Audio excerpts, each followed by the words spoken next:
John, I want to bring you in here as well. You've done some incredible work in supporting dialogues across the left and right.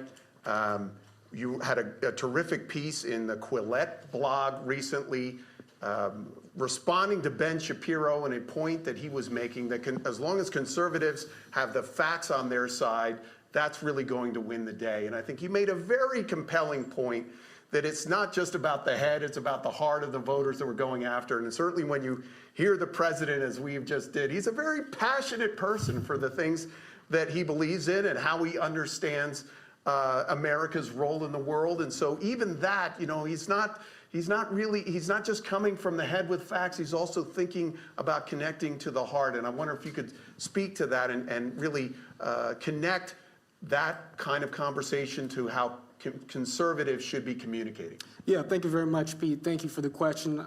Thank you to the Pepperdine School of Public Policy, to CPAC, and to President Trump for warming up the audience for the main event here at Pepperdine.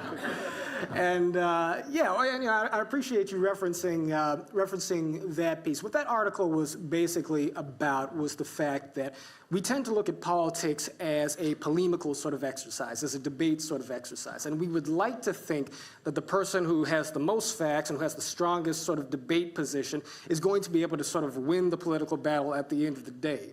But that kind of fundamentally misassumes, in a certain sense, just the way people operate, just the way we sort of communicate with each other, and what it is that actually moves people in terms of their political points of view. And by the way, Ben Shapiro responded to this piece, and he understands the nuances of the point that I was making.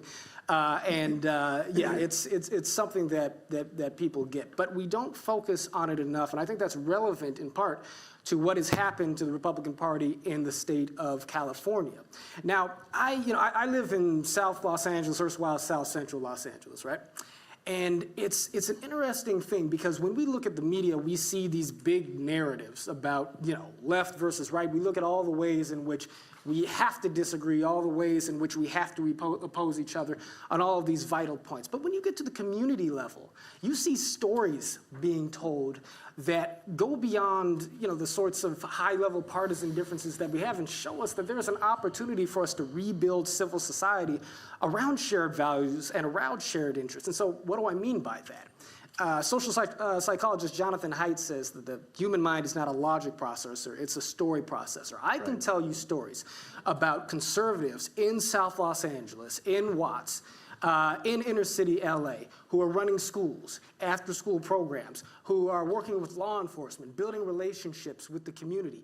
Black conservatives, white conservatives, people from the inner city, people from out of the community, who are working with folks on the other side of the aisle to reforge the bonds of civic partnership and community progress. And I can tell you about liberals who work with social justice organizations, who, politically speaking, they lean left in all the ways you might expect them to lean left, and yet they can talk to us about attempts they've made to build community gardens in their district, to do things that are tangibly beneficial on the ground, only to find themselves blocked by the very same municipal and state bureaucracies that conservatives find ourselves complaining about when we talk about wanting to revitalize and resuscitate community. When we get these sorts of people in rooms together, they may disagree in terms of who they're going to vote for, but they've got a common interest in rebuilding the social fabric and making things better for real people on the ground. And it is relationships like that that produce the opportunity for President Trump to sign real criminal justice reform on the national level. So God bless him and God bless Van Jones for coming to CPAC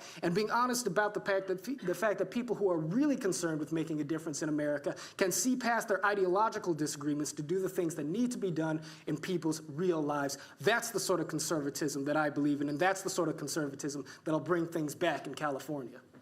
Congressman, I want to bring you in just on that point because